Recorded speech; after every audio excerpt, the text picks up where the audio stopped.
What's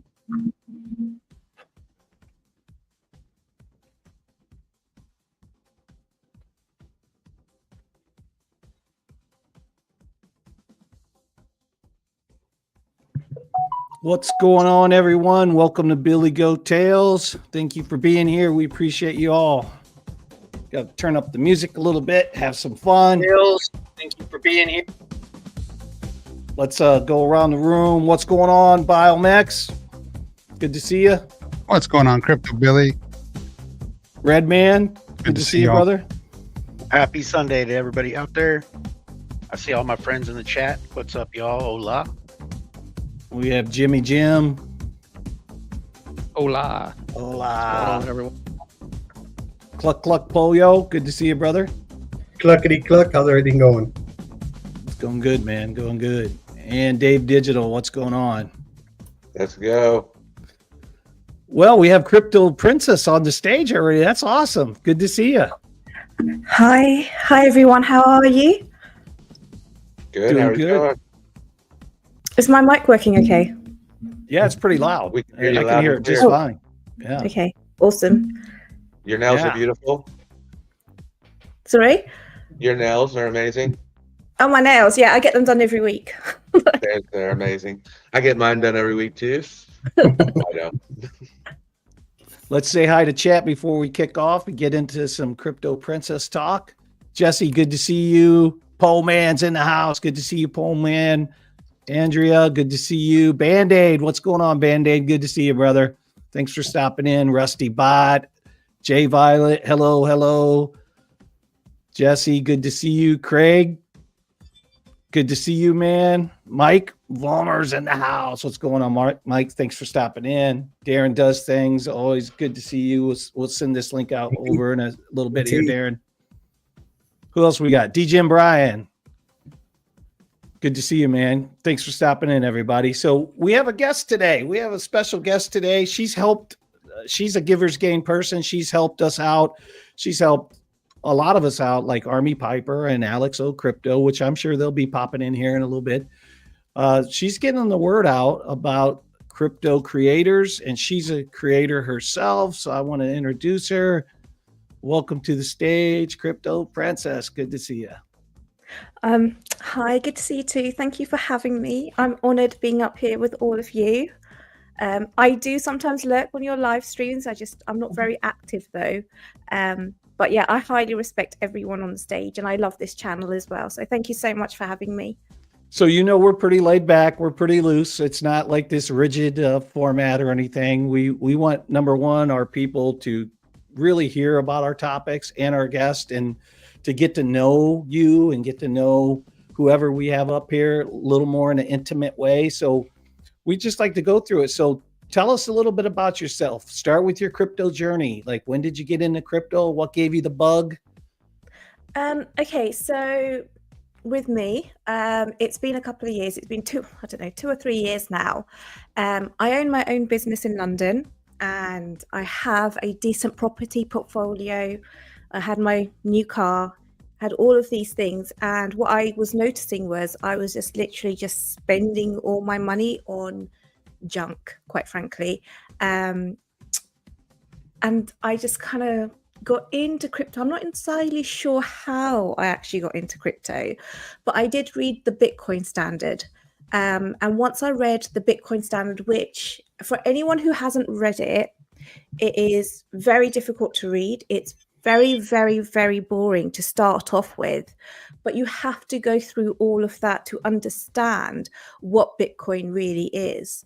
So yeah, I read the Bitcoin Standard, and then from there I got into crypto. It was actually my personal story is actually quite very difficult. I joined different communities when I got into crypto, but I wasn't very well accepted. Unfortunately, there was a lot of bullying, harassment. I think back then, crypto really has changed. Like, I think they're more accepting of women now, and all people. I think we are a much better people now. But when I got into crypto, it was very, very difficult. It was very difficult for me because I am quite sensitive. And the other thing that it was really, really difficult for me is because I speak 5 languages. I'm not really a mathematician. And yeah, that was, that was sort of like my journey. I kind of got into crypto. There was actually several times where I left crypto, not because of crypto, but because of just being in groups, and it was very, very hostile. Even though at the time my name was SB, so you couldn't tell I was female. But yeah, it was it wasn't a very, back then, I think we have really changed. We are far more accepting of everyone now, and it should be like that. It doesn't matter if you're male, female, or you identify as a different gender. We should accept everyone. Yeah, so that's me. I've got a good portfolio in the 6 figures now. I've done really, really well. When I got into crypto, it was mainly investing. I learned very, very early on. So the first coin that I bought was obviously Bitcoin. I got in with Bitcoin. Then it was Ethereum. I did go for some high caps, but I learned very, very quickly the amount of money that I want to make. I couldn't make it with these high cap coins. So I went degen and I learned about fundamentals. So I'm a degen fundamental investor. Yeah, I haven't really looked back. I absolutely love crypto. My portfolio is doing really, really well. It wasn't doing well before. So when I first got in, I lost about £40,000. But now I'm in the 6 figures, so I'm doing really, really well. And I love crypto now. I've learned a lot. It's very, very difficult. It's not easy to learn about crypto. And that's one of the reasons why I started my channel, because I think it's also very important to have people who are approachable. And not everybody's approachable. Givers Gain is very approachable, this channel, and the people here. That's why I respect them so much. They are very approachable, and you can generally see that they love everyone and they're kind. But it's not always like that. And there's a massive difference as well between crypto traders and crypto investors as well. So there's a lot more drama with the investors than there is with the traders. Yeah, that's kind of like my journey so far. Yeah, so you bought Bitcoin first, which is great, and then you said you're into some of the more of the aggressive, more riskier degen kind of coins as well. Do you have a favorite one of those that's done well for you that you'd like to share? I'm in quite a few of them, but with my portfolio, I think this is very, very important to understand. My portfolio can go to 0 overnight. Yeah. So are you in the virtuals? Are you in any of the virtual stuff, the AI stuff? Oh yeah, I love AI.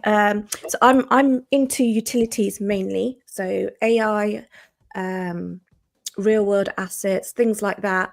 I am starting to go into memes. So with memes, obviously they really took off last year. So the SEC basically almost declared, they created a lot of FUD last year when they said that apart from Bitcoin and Ethereum, utility coins are, they're looking at them as securities. So what happened there was that a lot of the whales, a lot of the high network individuals and organizations, they started to invest in memes. And then we had the meme season, which is still continuing. And then if you pair that with the meme movement and what memes actually are, that's really, really taken off. But I got onto the train very, very late. I am a utilities girl. Nice. So through investing in crypto and getting your feet wet with it, buying your first Bitcoin, buying these other coins, when did you decide to start going on the creator side? So it was last year. So in 2024, which was actually an amazing year for Bitcoin. I know a lot of us do think, oh my God, 2024, we don't want to, go through that again. But when you look at 2024, We started off the year at, $38,000 US, and then we made a new all-time high at $108,000. And it kind of gave me so much conviction into crypto, even more than I had before. I started up the YouTube channel. I think it hasn't been 6 months yet. So it'll be 6 months in probably about 10 days. I started up the YouTube channel because with being an investor, a degen investor, this doesn't happen all over the place. It's almost tribalism. So you have an investor, who has his tribe, and then you have another investor, they have his tribe. I'm the sort of person that, I know a lot of different people in crypto. So I'm happy to go from one group to another group to another group, and I don't want any drama with anyone or anything like that. But what I was noticing was that there was just so much drama, and not everyone is an alpha in crypto. I'm not an alpha in crypto. And I have seen a lot of people who have been sort of almost attacked or bullied online, etc. So what I did was I just thought, you know what? I have a lot of knowledge in fundamentals, especially. I am learning the trading side, and I am a swing trader, just like Billy, Crypto Billy, and I love swing trading. So I just wanted to create a space where everybody was respected and people could come in and they could say whatever they wanted to say. They could ask the silliest questions. They can, they just knew that it was a safe environment. And because I'm non-threatening, and I'm quite nice, I think I'm quite nice, I thought I'd be quite good at doing this. So I started off the channel, bearing in mind I speak 5 languages and I'm not a mathematician. I started up a channel where I was just literally talking to people. So the first couple of videos that I did on the channel, this is before I did the shorts, was with other YouTubers. And one way that we do learn, everybody loves stories. And one way that we do learn is through other people's stories and other people's experiences. And I started to interview other YouTubers, and it was absolutely amazing. The amount of alpha you get from learning about people's stories was amazing. So we had, several YouTubers come on. They got in at, 2017. They got in earlier, 2016, or, whenever they got in. And then they would talk about how they rode up and down, the bear market, the bull market, the mistakes that they made. They were really, really open. And I really respect everyone who came on to share their story, but also they were very open with it. So you got to learn their ups and downs. There was even one YouTuber who came on and he said, you know what, I was so into the bull cycle. I didn't understand that the difference between a bull cycle and a bear cycle. I actually took out loans. But obviously it was, Bitcoin was already by then in a bear market, and I lost everything, and I really, really struggled. And I think people need to see that, and they need to hear that. And through other people's stories, obviously, like I said, there's a lot of beneficial knowledge in there, and everybody loves stories. It's a nice, easy way to understand crypto. And then obviously these people have become highly, highly successful as well. A lot of them are multimillionaires now, and they've learnt TA, which to begin with seems impossible. So when you first enter into crypto, you look at a candlestick chart, or you look at the charts, and it's just like, I'm never going to learn that. I'm never going to learn it. You look at all the indicators and you're like, what are these indicators? I don't understand them. But very slowly, you do learn it. And these YouTubers have, they've just been so generous with their time, and they've been so open about it. I really, really respect that. And I think a lot of people have found a lot of value in hearing their stories. So first of all, I started off like that, doing the interviews. And then because I had a lot of knowledge myself with being a degen investor, and I knew a lot about fundamentals, I kind of wanted to educate people on fundamentals. So what is an NFT? What is a blockchain? In fact, I think the best short that I've ever done on my channel is something so basic. It's, what's the difference between a coin and a token? And it is these small basic things that a lot of people don't actually understand. And unless you're in crypto, you're not going to know what's mining, how to make a passive income, what's NFTs. I think the second best video that I've got is literally what's the difference between Web 1, Web 2, and Web 3. But then I've also gone in and I've kind of like explained, and I think, I've explained the utilities that these coins have. Web 3 will be built on blockchain technology. Blockchain is going nowhere. And the currency, and the reason why blockchain exists, as we all know, is because of Bitcoin. Blockchain is going nowhere and it's getting widely adopted. I do also cover things like manipulation. So we had the China FUD last bull cycle. So what happened was that in 2021, so the last bull cycle, we started off the year at about $30,000 and we kind of went up. It was amazing. We went up almost vertically, like we went up to over $60,000 by April. And that's when China flooded the market saying it was going to ban, probably for the millionth time, said it was going to ban crypto. And then that's when we had the first peak. And then obviously we went down. Bitcoin lost 50% of its value very, very quickly. A lot of people sold. A lot of people got wrecked. And then we had the sideways action. And then slowly again, another reason is when Bitcoin went down after April, a lot of the Bitcoin was taken off the exchanges. Because it was taken off the exchanges, that's why the price increased. And then we had the second peak in November, and that's when the SEC came out saying that it was going to investigate the coins. And then obviously we went back down into a bear market. But that's sort of like, in a nutshell, the very, very basically why we had a double peak last bull cycle in 2021. But then if we go back and we look at 2017, oh my god, like if anybody has seen the 2017 chart, it's absolutely amazing. We literally just go up like this. It's absolutely amazing. So Bitcoin was about $1,000 in January of 2016, and we went up to December. In December it was pretty much $20,000. We kind of went up like this. It's a beautiful chart, and I hope everybody goes and sees it because I love that chart. But what happened, it was the ICOs, I think towards the middle to the end part, there was a lot of FUD from the SEC who wanted to come in to investigate the ICOs, because although they were very, very beneficial, and I think a lot of people who are here from 2017 will say, you know what, I made a lot of money on those ICOs.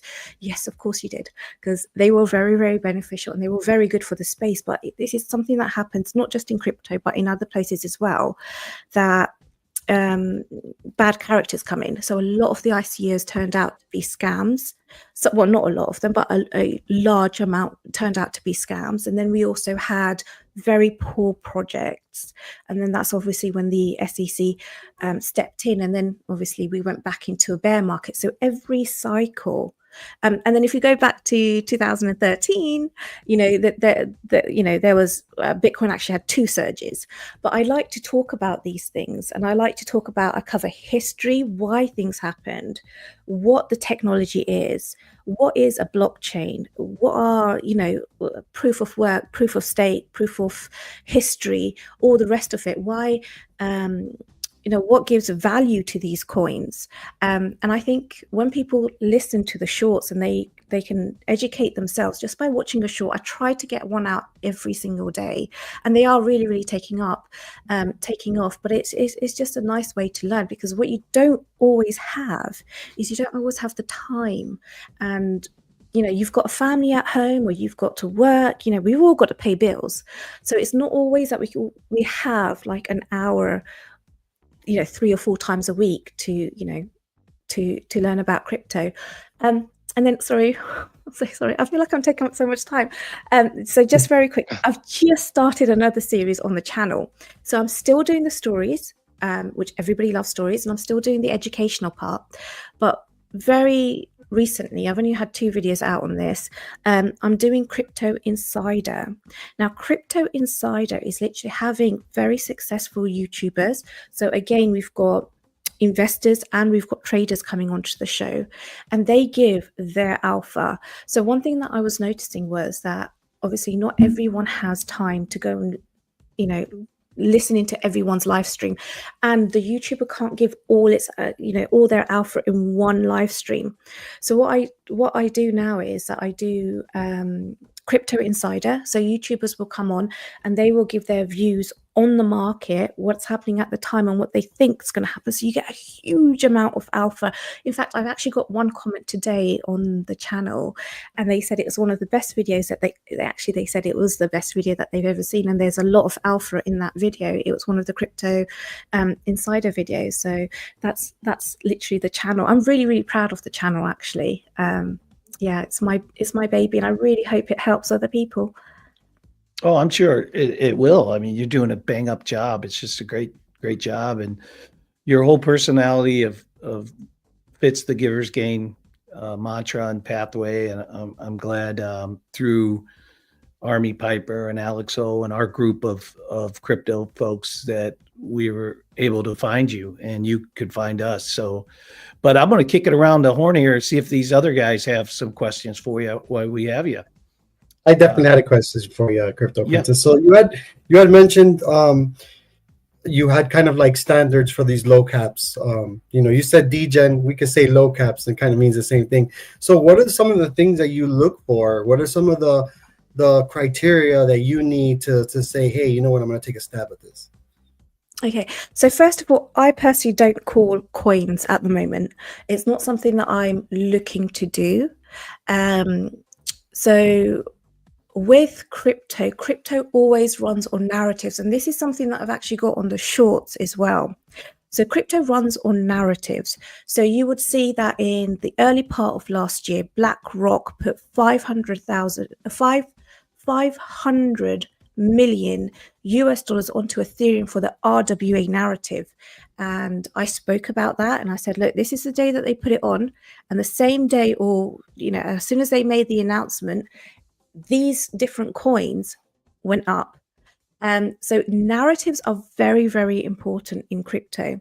So personally, I think the RWA narrative is going to be big, like Ondo and things like that. Ondo is probably the biggest RWA coin. It's backed by BlackRock. BlackRock seems to love it.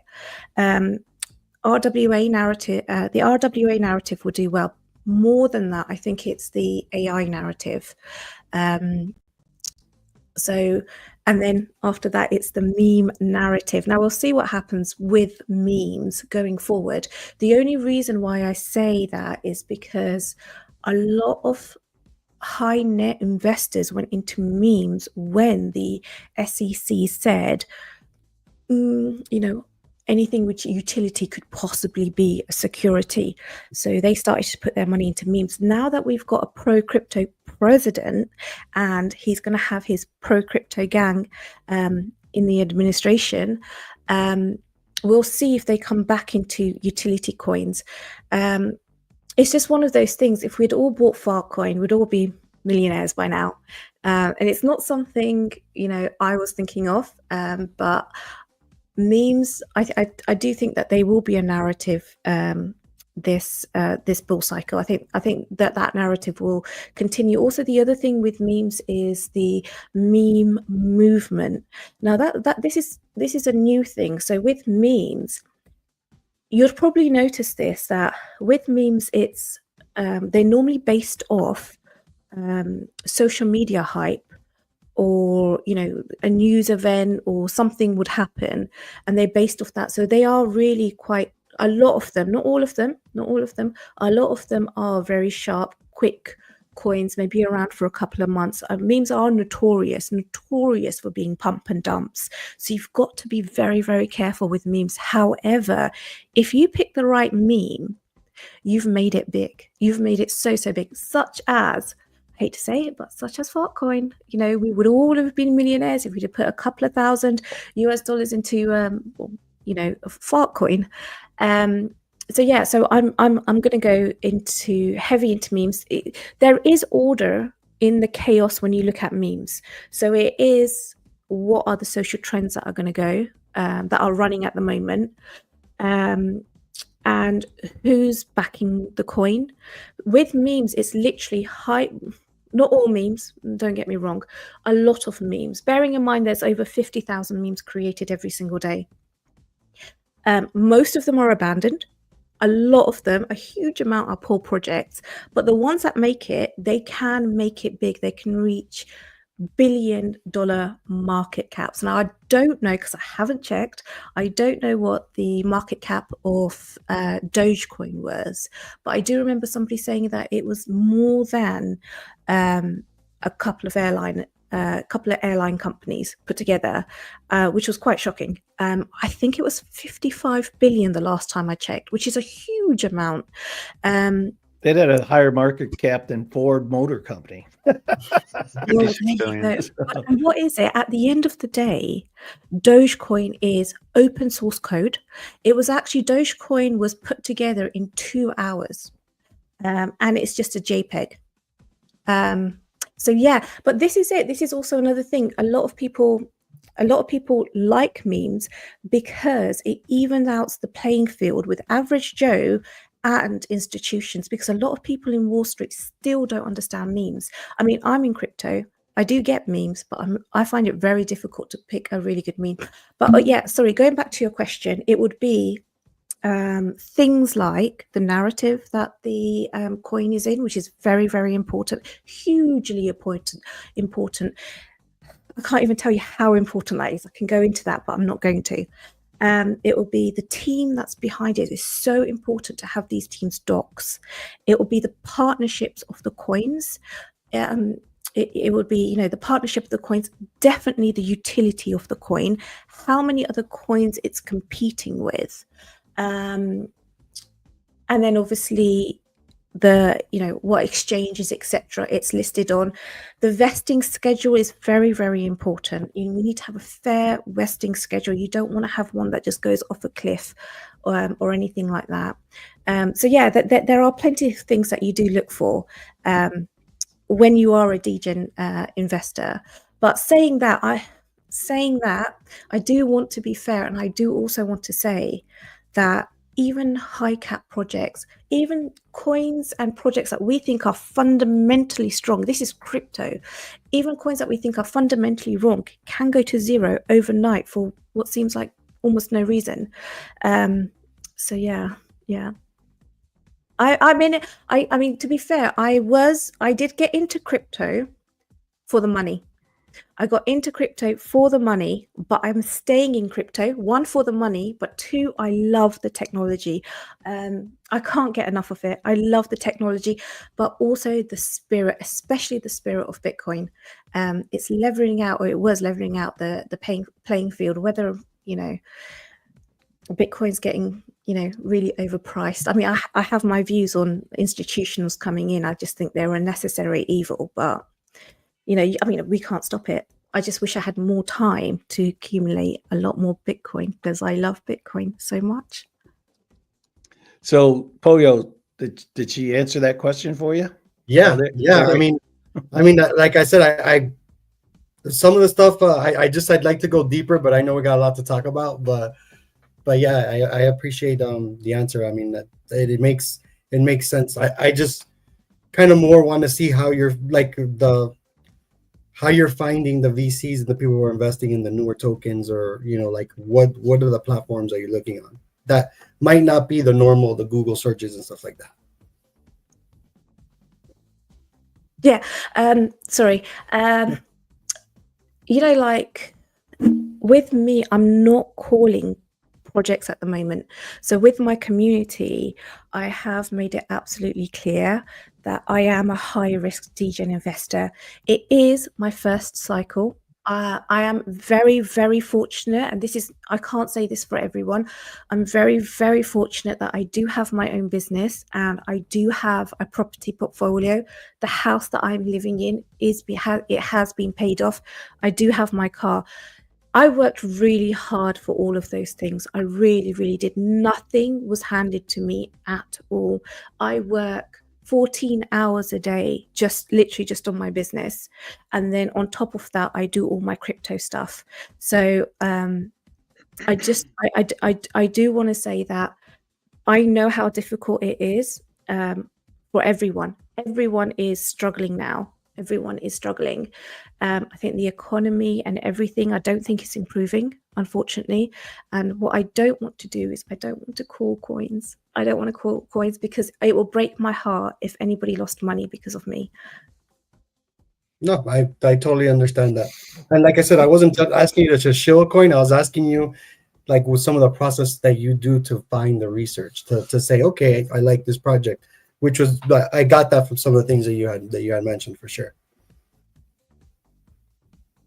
And Yeah. I'll kick it back to you, Billy. No, that's good. Let's say hi to chat. We have some new people popped in here. Senna, good to see you. Let's see, All Set's in the house. Good to see you, All Set. We appreciate you. Of course, we have RMT that popped in, 8 Ace that popped in. Who else did I miss? And Satoshi, right? Satoshi himself. Satoshi popped in. Yeah, Retro Mike Tech. We call him Satoshi. Oh yeah, I'm not sure. Yeah, he's Satoshi. RMT Satoshi. If he's not, he's his brother. One of the two, because they have all the secret information. We got to get RMT on sometime. Good contact. Banned. He says banned. That's right, RMT. Good to see you, Jesse. Good to see you. We appreciate all you guys. Darren, we'll get you up here in a little bit, man. We'll get into some charts here in a little bit. Jay Violet, good to see you. So yeah, guys, who else? Anybody else have some questions for Crypto Princess? Well, I just wanted to say I thought your short on tokens versus coins was excellent. I haven't seen the other one you talked about, Web 1, 2, and 3, but I have been watching your shorts. I do appreciate the content. You put out some really good information, and the interviews are really great. So I'm really glad Army Piper connected us with you, and we were able to help also follow and get to know more creators through your channel. So thanks for being with us. But I think Jimmy, sorry if I cut anybody else off. Yeah, no, thank you so much. That actually means a lot because I think it's probably the same with a lot of people in the chat and on the panel as well. We don't really have much real life support. I was talking to Crypto Billy about this. I've actually met no one in real life, unfortunately, who's into crypto. So it's just me by myself. And I know this is probably for a lot of people in the chat as well. And it means so much having an online community. And then obviously getting your feedback just now, it really, I really, really appreciate it. So thank you. You're welcome, of course. Jimmy. We definitely need to get her some new friends. So we all hook up at the conferences, right? So Rare Evil, Consensus, Bitcoin, and it's really where you form stronger relationships and bonds because everybody's a digital version until you meet them in real life. And it's just amazing. Lots of great friendships have popped up. And like, if you go to Bitcoin this year, we'll be there, but we introduce you to people, you introduce us to people, and you just grow your network, right? And it takes time, but it's fun. It's a lot of fun going to those conferences. Yeah, definitely. I mean, I've really met so many lovely people. I mean, I know I was talking about when I first got into crypto, it was very, very difficult for me. I won't lie about that. And I do think there are people who sometimes struggle, who are struggling, but as long as you keep with it, you will find some amazing people, absolutely lovely people in crypto who are so passionate about crypto, about the technology, about what it stands for, the spirit of DeFi, which is beautiful. If you can understand why Satoshi made Bitcoin. It's really, really nice. And I've kind of fallen in love with Satoshi and Bitcoin and the spirit of Bitcoin, but also the wonderful people that I've met, the wonderful people who have come onto my show and they've supported me, and they didn't need to support me. Bearing in mind, when I started my channel, I was at zero. I had no followers. In fact, I had, out of all the people that I knew in crypto, I was at 43 subscribers. That was literally me forcing my family to subscribe and all the people that I trusted in crypto. I had 43 subscribers. I've got more now, but those people didn't need to come on. They didn't need to share their stories. And yeah, it's been lovely, and hearing about their stories as well. And it's really, really important, because when I heard about Billy's story, I'm not going to lie, Billy, I'm jealous of your family. I think your family is absolutely wonderful, and I'm so glad we explored that. I don't know if you shared it with your children or your grandchildren, but they would be so proud if they heard how much of an impact that they had on your journey and how much you appreciate them. And I think it's very important, because you might be slightly different, but a lot of men don't talk that much. And when I get, and the same with Army Piper, throughout his interview he was talking about his wife, and I was just sitting there and I was like, I'm going to say to him, share this with his wife, share it with your wife, please share it with your wife, so she knows how much he appreciated her. There's other people who have come onto the channel, such as Lewis. And now Lewis was on my channel a couple of days ago. Lewis, amazing guy, amazing, absolutely amazing trader. I'm in his VIP, I'm in his group. His community is absolutely lovely, just like your community. And I can see some people in the chat actually that when I used to lurk around, I used to see them writing things, and I can see them in there now, which is lovely. He called the 2022 top, and he got so much slack for that, and he called the lunar crash. And then he was back. He came back, and he was talking about his what he thinks his thoughts are on 2025, which were very, very interesting. I've had Paul from the Crypto Factor. He's more of an investor than he is a trader, and that's one thing that I love about my channel, because I'm both, or I do both. I get to talk to investors and traders.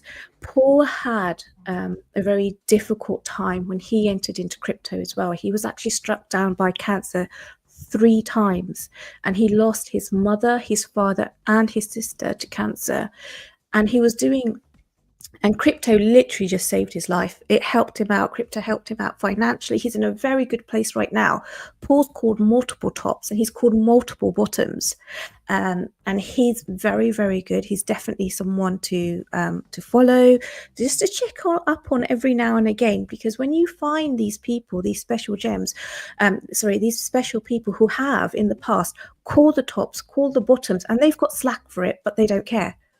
It's always really good just to keep an eye on what they're saying. I always find, anyway. I find them really intriguing.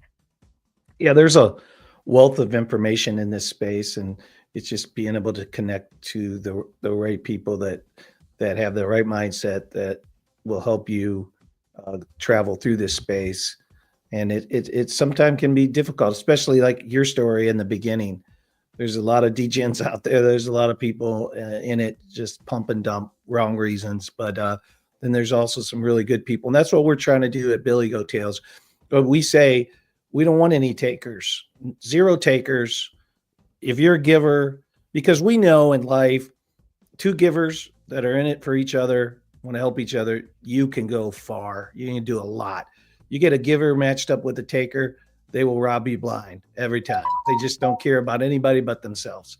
So we purposefully talk about that because we don't want any takers, and we can spot them pretty quick, and we're not going to cater to those folks, right? It's a mindset, it's a pathway, it's a worldview, and that's what we're all about here. And so, yeah, we love to bring new people on and introduce them to our audience. We just started, so we started a couple of months ago. On YouTube. We've been doing X for a year, a little over a year. And we just went through our numbers on X prior to this. We had a little team meeting, and it's pretty amazing to start off from like our very first X out of nowhere. what was it, Tony? Like 250? Those are It actual, was like not 290 something. Let me pull it 290 up. something. Yeah, we were amazed at just a year in review, looking at our numbers. Some of those spaces we had 5, 6, 7,000 people, and it was just, how did we do this? And I think our message and what we're trying to do it the right way, help other people, give them knowledge, give them information, help them get to the place they want to go financially and in life. And I think it's all magically working. So, and you're part of that. You're part of that too. I was actually talking to this. I actually say this in my group quite a lot as well. So I have a Telegram group, which everyone's free to join if they want to. I get so much, and I know this is the same for everyone on the panel and in the chat, because your community is one of probably the nicest communities out there. I'm not even lying. Like, I've seen your chats. But you get happiness in other people's happiness. So there's a person on in my group, just was it about a couple of days ago, who made a lot of money, and he was just like, I just want to take my wife out. And I was like, oh, that's so beautiful. Yeah. Success stories are huge, and we want to hear about them, because like, I think you said it, and I've said it before, we all came into crypto for the money. I stayed for the people. I stayed for just the friendships that you make, and to work towards a common goal together is magical. It's beautiful, and it's what we're all about, because we're all in it because of the interest of what crypto can do. Then once you understand the ethos and buy into the ethos, it's becomes very magical, right? Because the whole idea of peer-to-peer, the whole idea of the dollar is going down the tubes, understanding that the inflation has been eroding your dollar every single year since the 70s. It's like, when you get those mindsets and those paradigm shifts that occur and it clicks for people, it's a beautiful thing. And there you have like-minded people all working together to help each other in the space. And that's what it's about. Most definitely. But I really don't want to say this. I don't, but I just have to say that this community here, and obviously what I'm trying to build, this is the exception, because there are a lot of communities in crypto where it's not like that. So to find some, a safe space, this is safe. It's safe here, just like it's safe in, I'm trying to build a safe space as well. It's not the norm. There's a lot of ego in crypto, unfortunately. And I think there's a lot of bullying sometimes. And it's just so nice not to have to deal with that. Be yourself. Say it. If you've got a silly question, I don't care. Every question's important. Actually, if you've got a question, I have one. Okay. Go for it. Will you say aluminum for me? Sorry? Will you say aluminum for me? Aluminum. Oh, you didn't do it right. He was waiting for the aluminium. Aluminium. For the aluminium. Oh, okay, yeah. Yeah.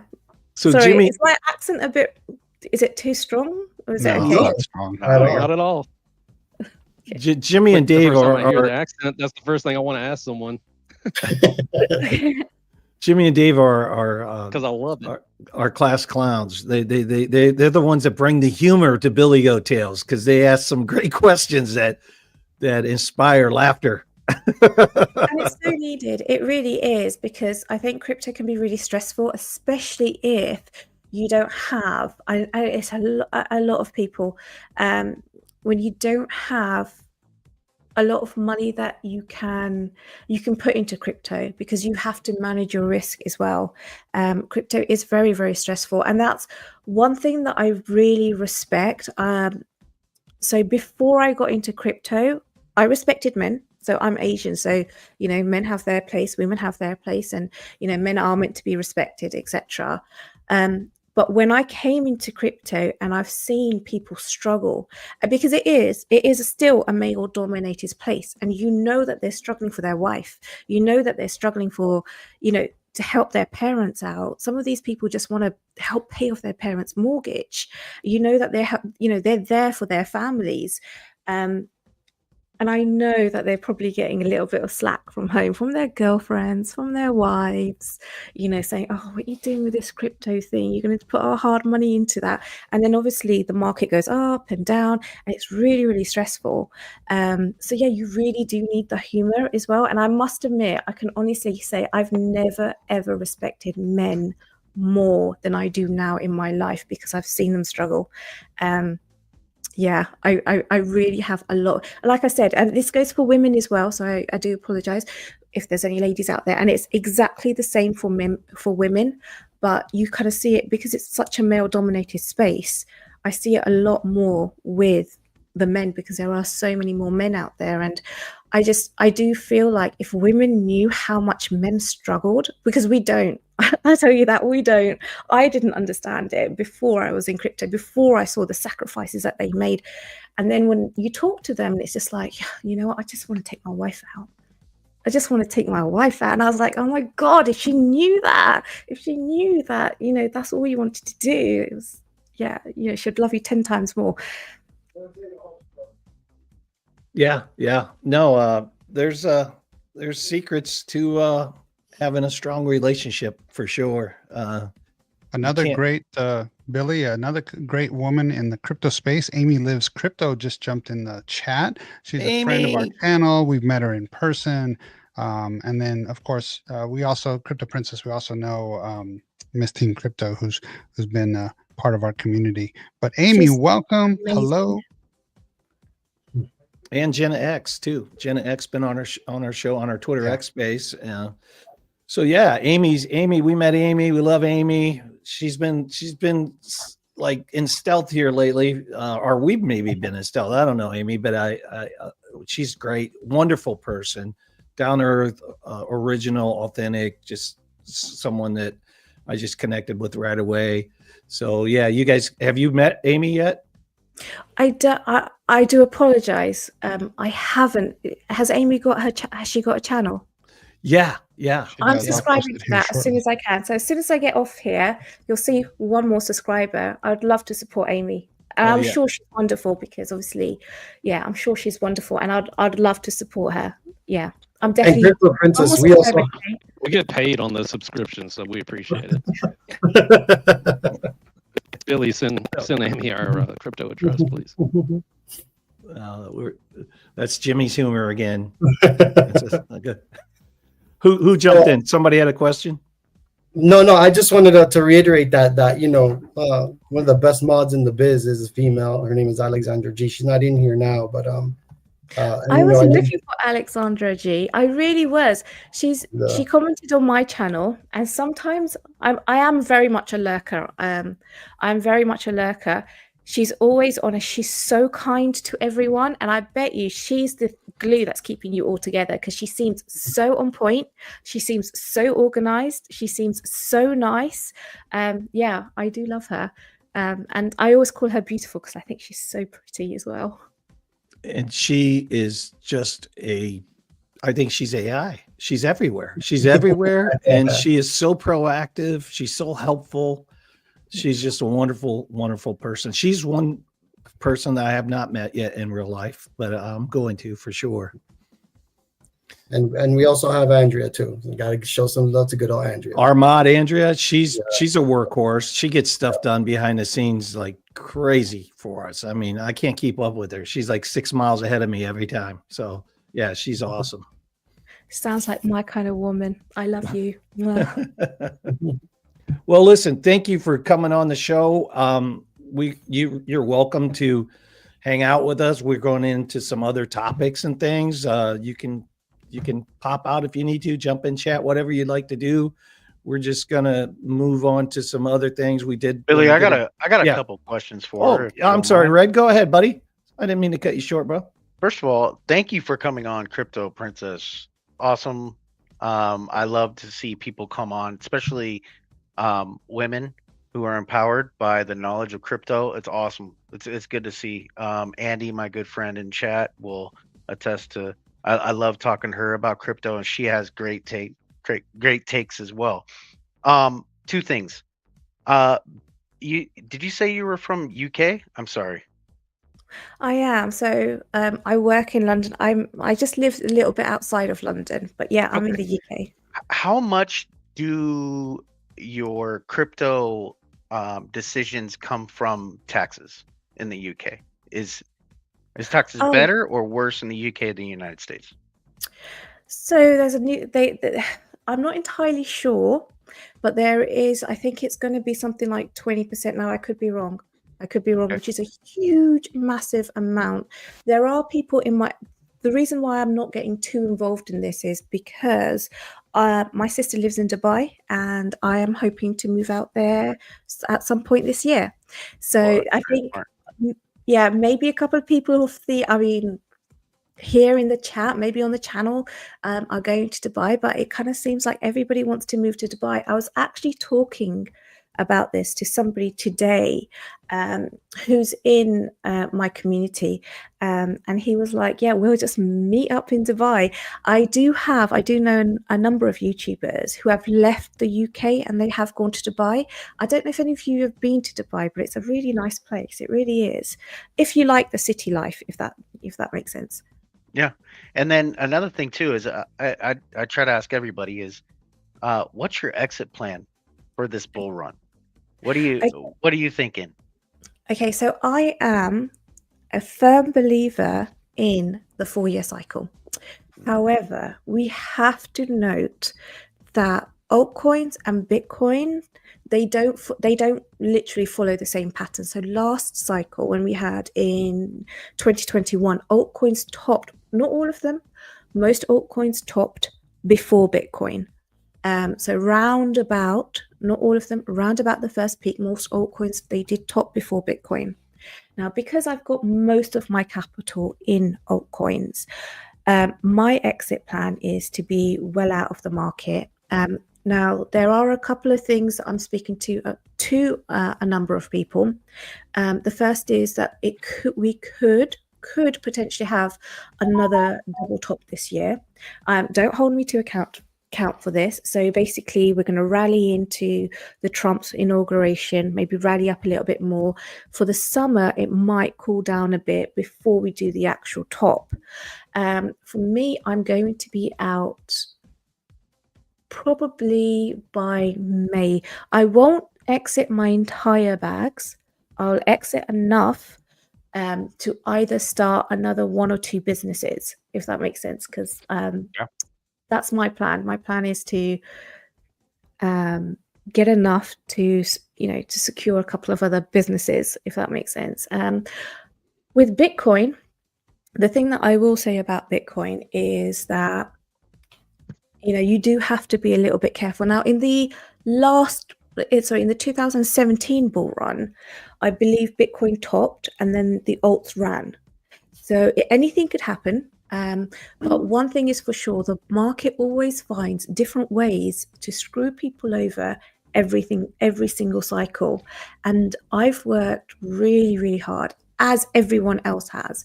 And I just do not want to get screwed over. And then more than that, because of my channel, I've met people who are far more experienced and educated in crypto, do round trips with their bags. And I really, really don't want to do a round trip. So I'm happy to exit before my coins top.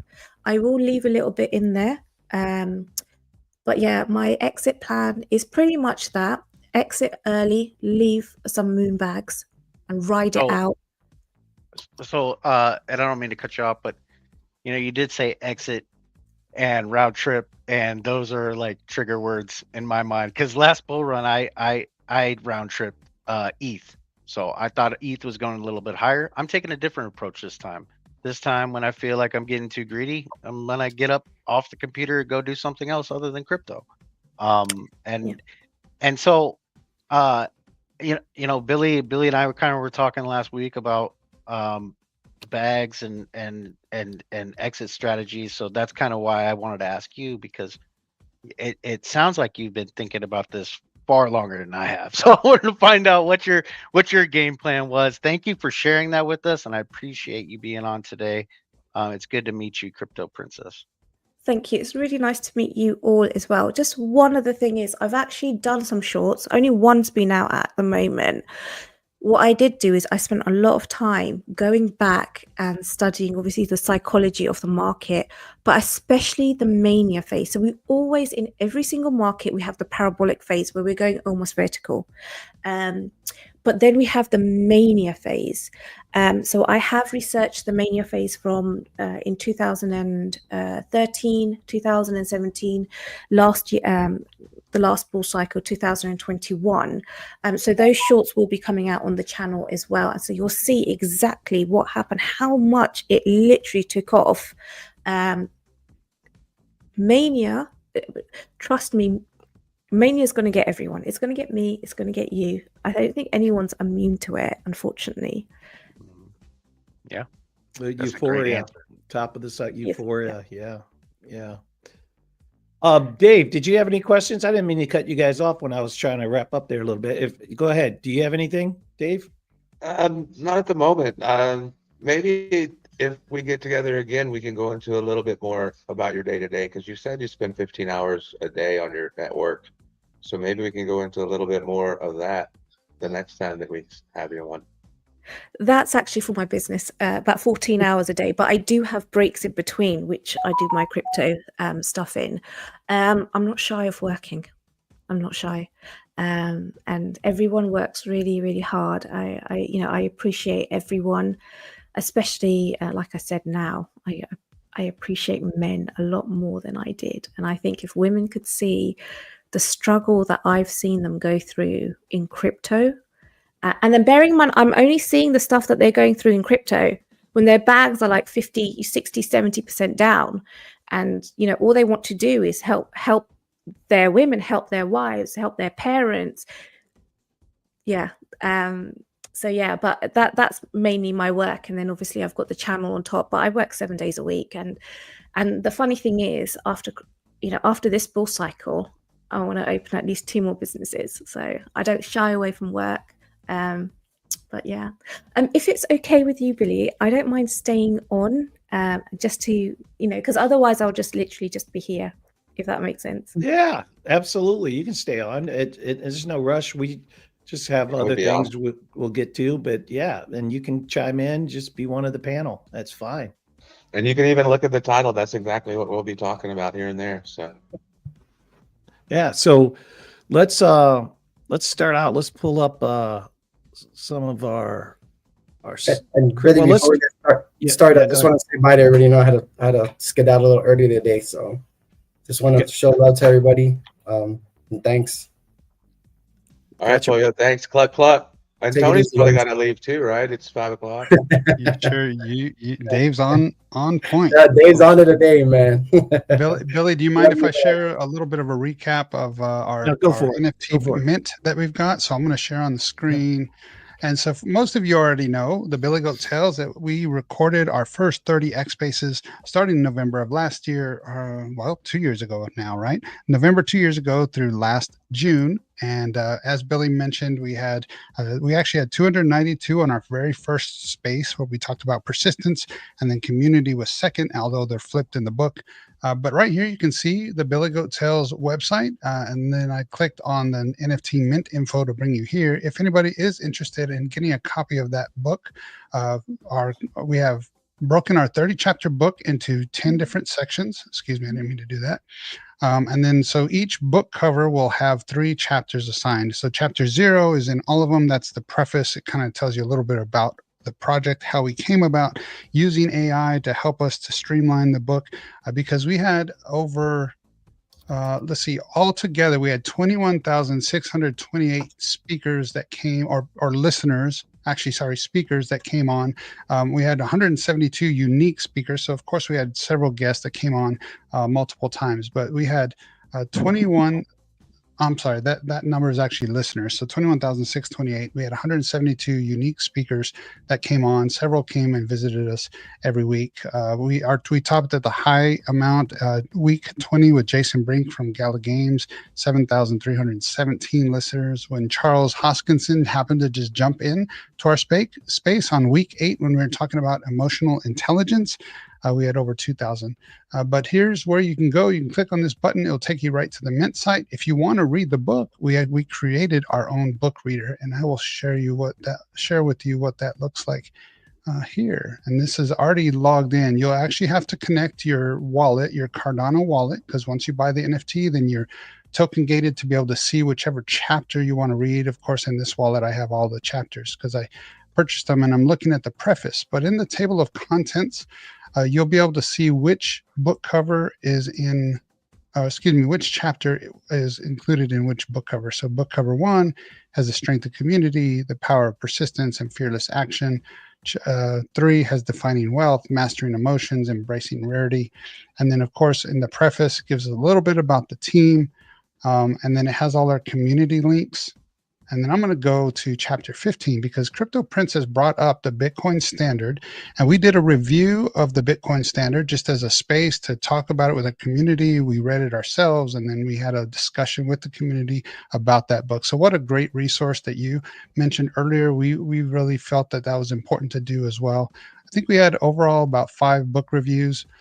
We did talk about crypto taxes with our friend Ernest Lee. Really, really important discussion there. Of course, he handles a lot of people's taxes in the United States, but he's a crypto tax lawyer and CPA. And then several other different discussions. Gary Cardone came on with us. And then so did Crypto Crow and Crypto Lifer, Sam Price, a good friend of ours. So I will go over then next also to of course, this is a Cardano project. So Billy Goat Tales Season 1 book. There is one listed at 200 ADA. There's only one out there, but there's 282 already purchased. And Crypto Billy, I think you mentioned that if someone gets the Easter egg for Chapter 9, what is it what are those special prizes out there for people that get one of the 3 Easter eggs for Chapter 9?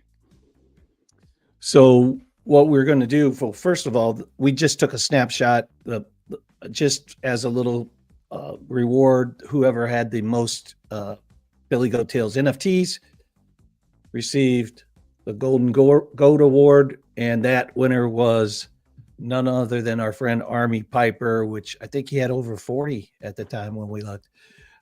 So we're also going to take another snapshot later on this year, and whoever has the most will receive the second Golden Goat Award. And then, of course, from there, we're going to go down the line. But relative to Easter eggs, this is going to be some new information. We don't have the date yet or the month yet, but we have secured a lake house with the Billy Goat Tales team. And all you have to do is own one of the NFTs. And if it says yes to the Easter egg, which is in the metadata that you can read, says yes, then everybody with an Easter egg gets put on the wheel. We're going to spin the wheel. The only thing you will have to do is find a way to get to South Carolina, which is where the cabin's at, the lake house is at. And we're going to have a few days together, barbecuing, going fishing out on a pontoon boat, doing some hiking, doing some exploring, going to flea markets or whatever we want to do. And it's going to be a great time. The only cost to you will be getting to the location. Everything else, food, lodging, everything else is paid for. So, but you have to have an Easter egg. You have to have an NFT. You have to have one of them that says yes to the Easter egg. All those wallets will be put on a wheel. We'll spin it. And it's probably going to be a couple months from now when we'll do that, at least 60 days, because we want to give time for people to purchase still. So yeah, that's something fun. And we're going to do this every single year. So our holders of our NFTs, we're going to create a Discord channel where only you can get into, and we're going to be bringing new coins. We're going to be talking about the coins we're in. We're going to be doing chart setups there. But you'll have to have an NFT to get into that. It'd be token gated with an NFT to get into that side of the channel. And it's just a way to give back to our people that have supported us. So, hey, they bought the NFT, they supported us, they liked the book, maybe they participated in the book, but we want to do something a little special. You don't have to buy anything else. You know, it's not a premium discount. You just are going to have the NFT, you're going to be able to get into that. And it's our way of giving back. So yeah, that's some exciting alpha coming up with Billy Goat Tales. The last thing I'll share, I want to go back and share my screen. Oh, did the wrong thing. Well, now let me, I'll get back to it. I guess I'll try to get to it in a second. I'm going to have to hit cancel and then go back. Well, it looks like my I'm having a technological issue, so I'm not going to share necessarily. But the other benefit I would say in all of the if anybody who owns one NFT, they also have access to the appendix, which shows who spoke on which chapter, who's captured in the book, and then a link to any of our YouTube friends that have shows. It's a link on every page that they're highlighted in. There's a link to their YouTube, so people can go and find their content. And then there's a link to all the X spaces. So at the very last part of the appendix, there's a link to all the X spaces, so people can go back and listen. Because obviously we probably had 60 to 70, sometimes up to 80 pages of content transcript, and that's not really functional to read. So we reduced that down, but the entire X space, the links are there, so people can go back and listen. So thank you guys for the time today. You're locked up on our screen. Yeah, you're I'm sorry to leave. Yeah, my computer's, I think, frozen. I have too many things going. But thank you all. I will sign out and let you all continue. Thank you, Crypto Princess, for coming on with us today. Tex-Mex, Mex. Thank you, Tony. So real quick, Alexandra G's in the chat now. Thank you, Alex. And we have our man, Alex O Crypto. Love you, brother. GF Burke. Gang. See you in there, GF Burke. Let's see, who else do we have? The toaster. The best toasters are French toasters. It's good to Billy. see you. Yeah. Do you think Dave Digital will bring up some charts for us? You think that's just a couple minutes? Just a couple minutes, Dave. Let's see what big. Let's get to the bubbles and the. They're too secret. Don't look behind me. We can always get Dave to do. Let's ask Dave. Yeah. He'll do it. Dave will do it. Yeah, buddy. Yeah. Just saying hi, Greg Ward, Bowman. Good to see you. Let's see, Wifey. We have Wifey in the chat. Good to see you, Wifey. Burke. Yep, GF Burke. Let's scrolling through here. I want to make sure we say hi to everybody. It's very important that we acknowledge our family here. So I just want to say hi to Alexandra G. Thank you so much for all your support and commenting on my channel. It means a lot. Thank you. Absolutely. She's awesome. So I'm going to pull up real quick some, I can get down to it. I had it pulled up and then here we go. Boom. Share. And let me minimize this because my screen's so wide it screws everybody up. So yeah, this is on the monthly, but go to the hourly. So we're still looking pretty good. There's your fart coin.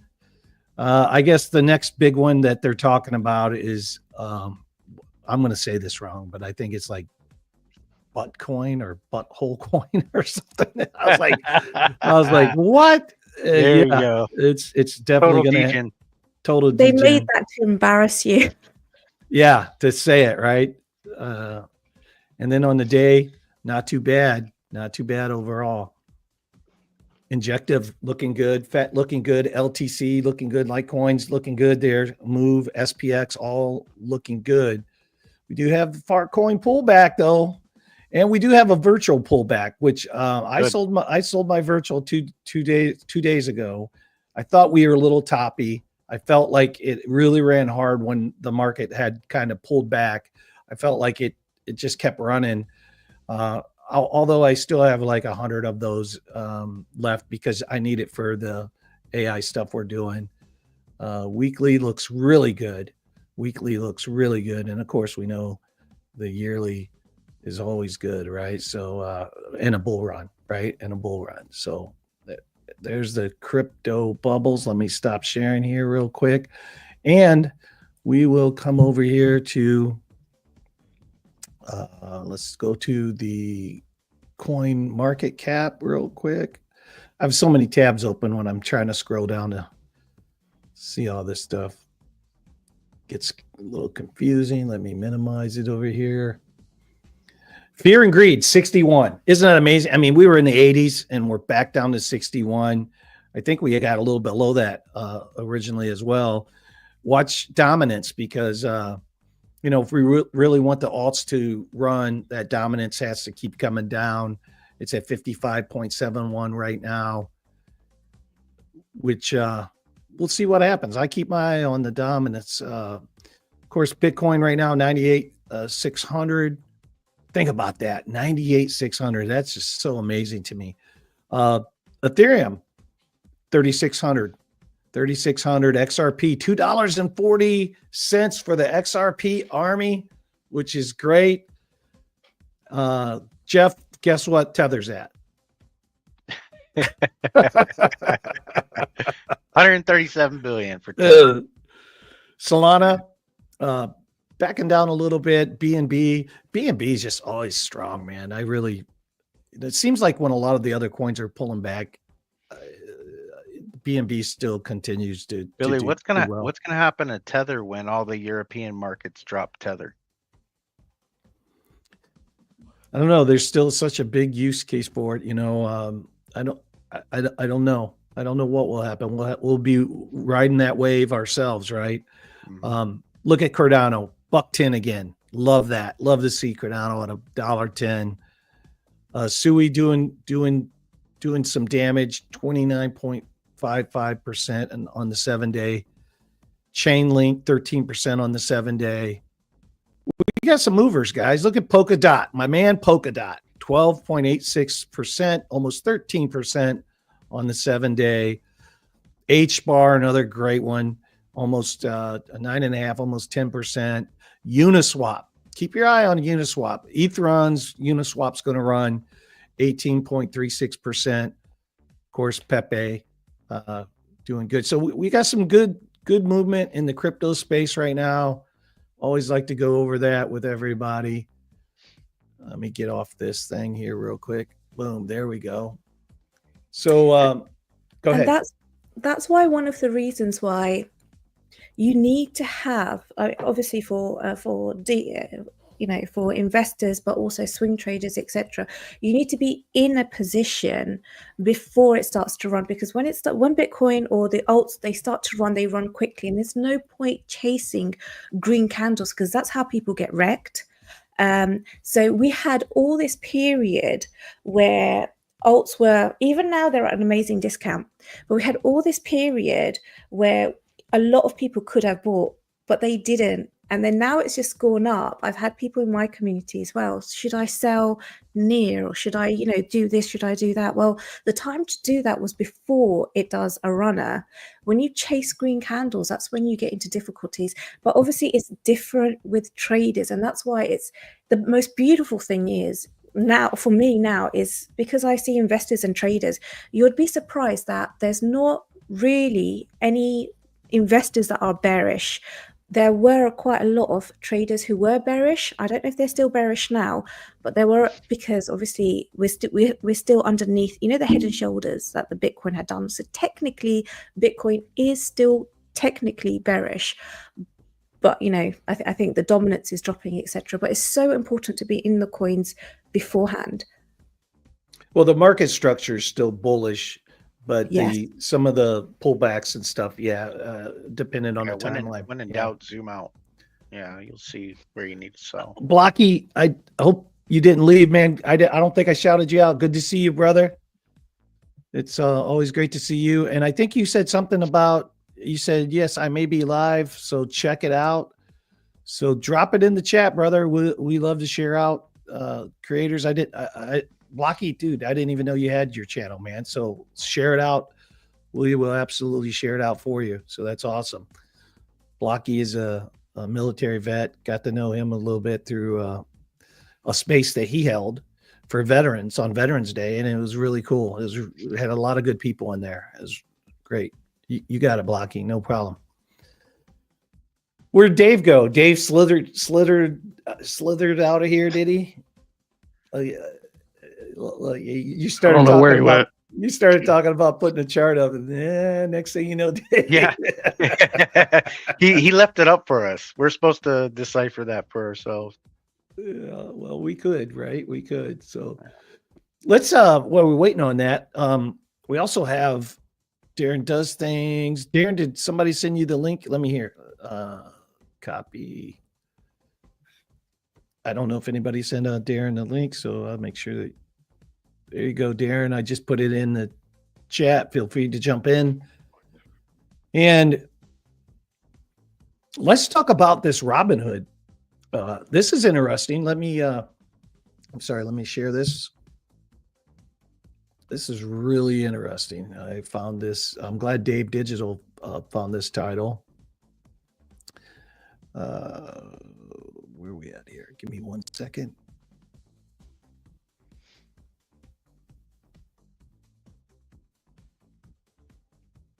I need glasses. Well, first of all, let's hit this. Okay. Let's hit this first because that one popped up first. So this was in the news, just something to touch on. So there's a couple people that jumped on this. There's probably more than a couple people, but there's folks that jumped on this coin because Elon changed his Twitter profile. This coin was out there, and a few of these guys, like one of these guys, took a $66 investment and made over $1 million with it. So, what was it? Well, how do you say that, Redman? I know it's a game. Kekius Maximus meme coin. Kekius Maximus. Yeah. How RobinHood's crypto rewards are changing the game. So there's a couple things here, right? You have Robinhood rewards, but you also have this whole story about this huge degen play, just because over New Year's, Elon Musk changed his profile, put this little thing out there. There's a coin out there. They bought it up. It shot up like crazy. And a lot of people that were early investors just minted millions. I mean, small dollars. Like I read a couple of $66 plays turned into over $1 million. So, but he, once that Tesla truck issue happened, he took that down and that coin plummeted. And I bet you it wrecked a lot of people. I bet you it wrecked a lot of people because they were going off that narrative and that hype of Elon Musk. And it wrecked a lot of people. So with that, though, on this particular article, it talks about Robinhood's things we're going to be talking about today, the Bitcoin breakout, the Robinhood, and a few other things. So let me get over here. Did you guys hear about that? Any of you guys hear about that? That coin? Nobody? So Billy, sorry, I do apologize. So was it a meme coin? Yes. Okay, well, a lot of the people that I have interviewed actually came into crypto because of Elon Musk and Dogecoin. Do you remember ages and ages ago that Saturday Night Live interview that he did? Even if you didn't see it, 71 cent high. I think it was 71 cent. Yeah. So this is controversial, and I'm pretty sure some people won't agree with me, but it's absolutely fine if you don't agree with me. In my view, what Elon Musk does is he purchases the coin beforehand and then he shills it. So when his bags pump, he takes a lot of profit. So you kind of need to have that in mind when it comes to Elon Musk. These people, they don't do it. These people are so clever. They don't just do anything just for the sake of it, if that makes sense. But I'm so glad for the people who made a lot of money, though. Yeah, the story behind the Doge, though, was Elon was trekking through one of his Tesla factories, and a couple of the workers came up to Elon and said, "Hey, we own Dogecoin. Can you, at your next press conference, pump Dogecoin for us?" And he said, "Yeah, sure, I'll pump it for you." And yeah, that's a factual story, and that's how Dogecoin became preeminent, right? It pumped to 71 cents. How many people bought it at 71 cents though? Probably a lot. they probably Yeah. got wrecked too. You know, so Yeah. I stayed the Kekius Maximus. I saw it. I saw how much it pumped. I stayed away from it. I believe in meme coins. I believe they have a place. I'm not against anybody buying meme coins. I just you kind of grow out of it after a while. It's kind of trivial right now, but for me, anyways, if I were to get into it, it would just be like a for fun deal. And but on the other time, if that's your thing, if you're in the trenches on meme coins, you know, good luck, man. Because I've been in the trenches and it's tough. It's tough. It's tough business in the meme coin part of the market. But yeah, I don't know, Billy. Maybe you got more to add on that. Well, no, this is what I'll just allow. This is the story right here from the block. It basically Elon Musk's reversion of his X profile triggered a 75% price plunge on the ETH-based meme coin namesake. Man. So yeah, it's Wow. here's a little bit more. It skyrocketed from 0.01 to 39 cents after Musk adopted Kekius Maximus as his profile name and picture on New Year's Eve, reaching a peak market cap of 380 million. The Pepe, the frog meme coin, Kek, a slang term associated with humor and absurdity, and then the Maximus, referencing Russell Crowe's Maximus from the Gladiator.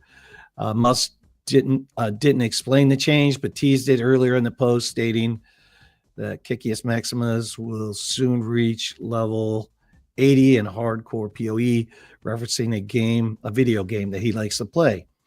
Anyways, a trader turned $66 into $3 million. So I was a little off, into $3 million paper profit, according to this particular look on chain, but missed out on cashing in fully before the price drop.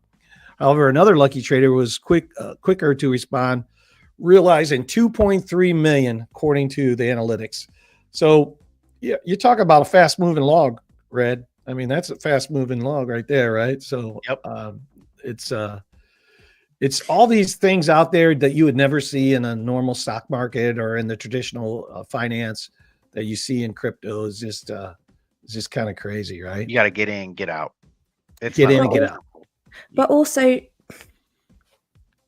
should he be doing that? You know, people are struggling, and he knows anyone who he knows what he's doing. I think he should be a little bit more respectful to other people, but obviously, what can I say? But going on that, Yeah. Lewis is obviously another trader, you know, a really good friend of mine. He actually, I mean, these meme plays, they can make it big. If you get into a good one, it can make it big. He knows somebody who put 50,000, I don't know where he got 50,000 from, into a meme. It went down to 5,000. He was having kittens, but he went down to 5,000, but he kept it. He kept that meme, and today it's worth over 2 million. Wow. Oh, we That's just need to, you know, we just need one meme and that's it. Like, we're all sorted. Yeah, well, maybe that butthole one might be the one, right? They're really talking it up. So I'm like, because they said something like, well, you have Farcoin. Well, Farcoin needs a butthole to so it's like they're going hand in hand. I was like, this is crazy. This is absolutely a farce. Have you bought it, Billy? Crypto Billy? No, I have not. Okay. I mean, Now, we I have might a buy it after just what you said. I might put a little bit into it because it does actually make sense. Crypto Princess, I got a question for you. Do you think the AI agents are just another version of a meme coin? They could be. They could be. well, what I Well, think the AI agents, I see that a lot, though. but they actually have utility, right? So They like do have utility. Are they needed though? But I'm not entirely sure. But you know, there you go. There's a lot in this space which will only be around for this cycle. Only probably, you know, you kind of want to get out of it before 2026 because it's all going to go down. But you know, Yeah. there you go. I agree with that. Yeah, for sure. yeah, I mean, who wouldn't want a agent to post on your Twitter for you while you're at work 3 times a day in the content format that you want it. That's the kind of stuff you can put these things to work for you. And that's why we on the Billy Goat Tales team have been working on the virtuals and just wanting to understand the tech. So you have the investment side of it. So buy virtual coins, tokens, if you want to invest, right? Or Sequoia. Okay, that's the investment side, but the actual tech, like what can this thing do and how does it work and how do you build one and how can we make it work for us? That's the stuff that interests me, right? So yeah, the investment side, of course, but you also have, how does this tech work? And can we use it to help ourselves? And that's kind of what we've been exploring here on the Billy Goat Tales team, because I find it fascinating. Oh, most definitely. If it actually works. If it Because you actually just works. yeah. Oh, it does actually work. Yeah, it does actually work. Yeah. Oh, So okay. like, there was a Twitter space the other day. The host of the space was an AI agent. Oh, wow. Yeah.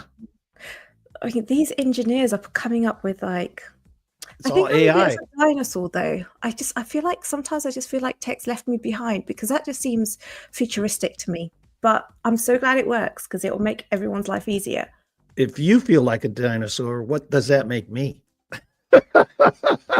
I mean, yeah, but I get your point because I'm like, this stuff is moving so fast, I can't keep up, right? I remember when virtual reality came out. I mean, it seems like so long ago now, but I was just like, I just want to live another 20 years. Please just let me live another 20 years. I can live out all my fantasies before I, yeah. Yeah, before it's time to go, right? What'd you have there? Sorry about that, Red. Oh no, I mean, there's a lot. I mean, do we need to go down that, or are we gonna go on to the next? I mean, there's a lot we can go on to. Like, well, we can go into virtuals if you want, and then we can come back to the RobinHood Crypto Rewards after that. Yeah. I mean, Dave and I were having a pretty good conversation about it.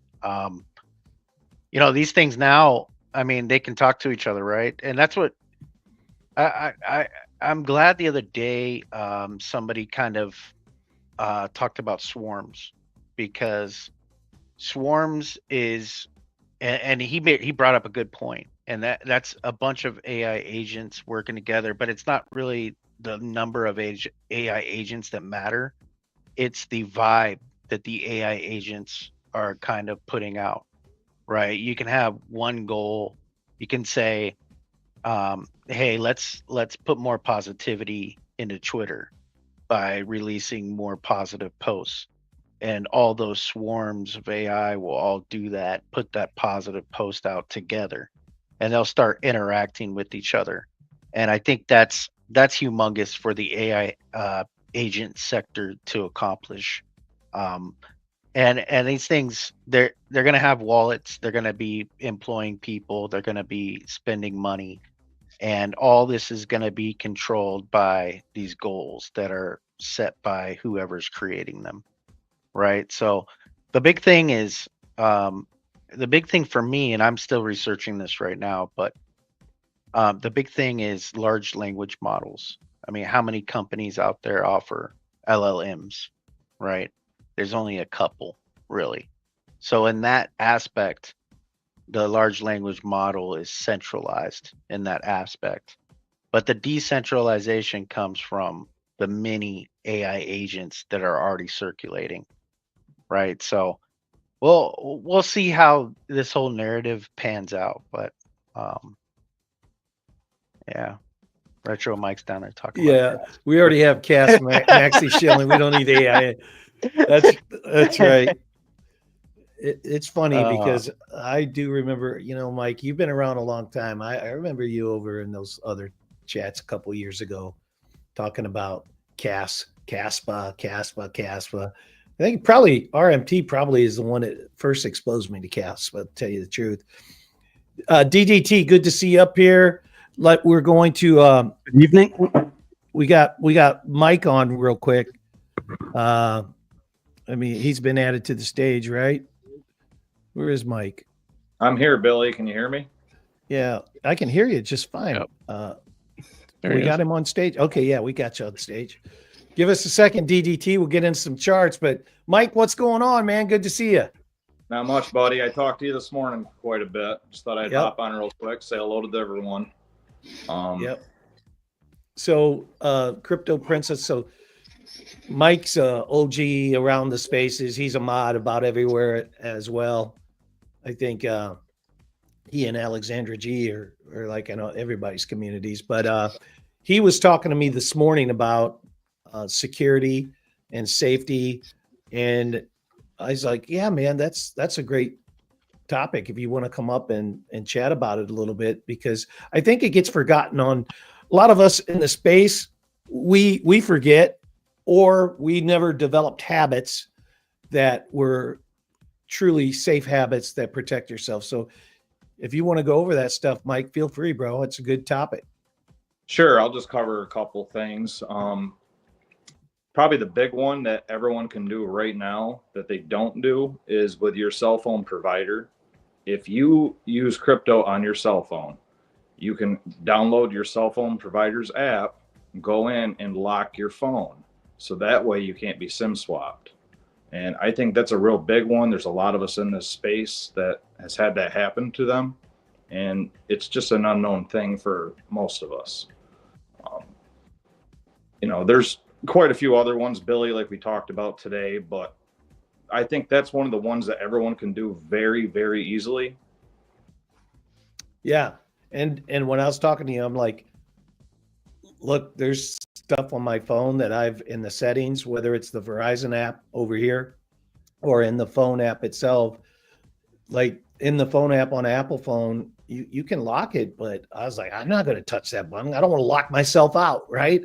But as you go through that and learn, you realize, no, man, in the Verizon app, you can lock it so that somebody can't switch out your SIM card or take it into Verizon and act like it's theirs or something. And by the time people figure out it's not, then they may have the information already. So that's good stuff. You had some other things too, though, Mike, on your on that text. Yeah, please, by all means, go ahead and share a few of them, Billy. Yeah, I'm going to pull it up. Give me 1 second here. I'm going to pull it up real quick. I think the Google Authenticator on all apps, wallets, exchanges, like that's a must. And then you need to have your authenticator locked so someone can't break in and get that as well. Sorry, Mike, can I just ask a quick question if that's okay? Yeah, absolutely. When you say locked, does that mean that you just have to put a pin in? And then it unlocks. You put a pin in, and then usually you slide a little tab over, and it'll lock your phone. So that way, someone can't pretend they're you, go into Verizon, say I need a new phone, and then get access to your phone. Okay, that's so easy. Have that. Thank you so much. And by locking your phone, they also have to show photo ID as well if they were to go into a Verizon or an AT&T or whatever. Crypto Princess, I know for the UK. O2, Vodafone, and EE have something similar. Okay, so awesome. I know for the UK providers, they do that. So yeah, similar. So obviously with us being in the UK, depending what provider you're on, it does allow that. But kind of what Mike is alluding to as well has been obviously everything for me specifically is 2- and 3-factor authenticated, passcode generators like lockdown, and then obviously any cold storage. I don't even have Ledger Live or even the Trezor app or anything like that on any device that's connected. So, but I'm a bit pedantic because obviously the amount of money I have invested. So kind of anything like that wise, provided it's not accessible. Like they can take my phone for all I care. They're not going to get anything. They may get contacts, but that's just kind of, yeah, it comes with, yeah, knowing your security. And I think that's good that Mark's obviously also saying that as well. Yeah, no, thank you so much for that. But it's just one of those things. There's no point crying about something after it's happened, if that makes sense, especially if you can do this. Because there's no point, you know, obviously what's the point crying over it once it's already happened? Yeah, setting up Face ID you had on here with your phone provider. Set up eSIM with the passcode on your cell phone. That's more for non-Apple phones, I believe. Right, Mike? Believe so, yes. Yeah. And you also brought up on here Coinbase, getting Coinbase One fees for buying and selling, and we'll pay for this alone, especially if you're a trader, because it has insurance up to $1 million. So, when I was talking to Mike about it, I was like, yeah, I use Coinbase a lot. And like when you're moving a lot of money on one transaction, if you're moving 50, 100K, the fees can be in the thousands. And so Coinbase One just pays for itself. It just pays for itself. And people are like, oh, it's cost me $25 a month or something like that. And so if you add that up for a year, people look at that and say, oh, that's too much. But once you start like trading, that's why I use MEXC for my trading, because the fees are so low. And I use Coinbase for like moving my stuff from my ledger to an exchange to move it back to my bank, because I personally cannot move like back to my bank from MEXC. So I'd move that from MEXC to Coinbase, and then Coinbase back to my bank. So yeah, that's all good stuff, Mike. I appreciate it, Billy. Yeah, brother. Glad you popped in. It's always good to see you, man. Oh yeah, thank you. Thanks for having me. Of course, bro. Of course. You feel free to stay up, do whatever you need to do, jump out, jump back in the chat, whatever you need to do. Yeah, I'll hop back. Yeah, bro. Thanks. Good to see you, Mike. Yeah, I love it when community members come up and give us alpha like that. I just think that's a beautiful thing. DDT, let's take a look at some charts, man. Quick. Share screen. Yep.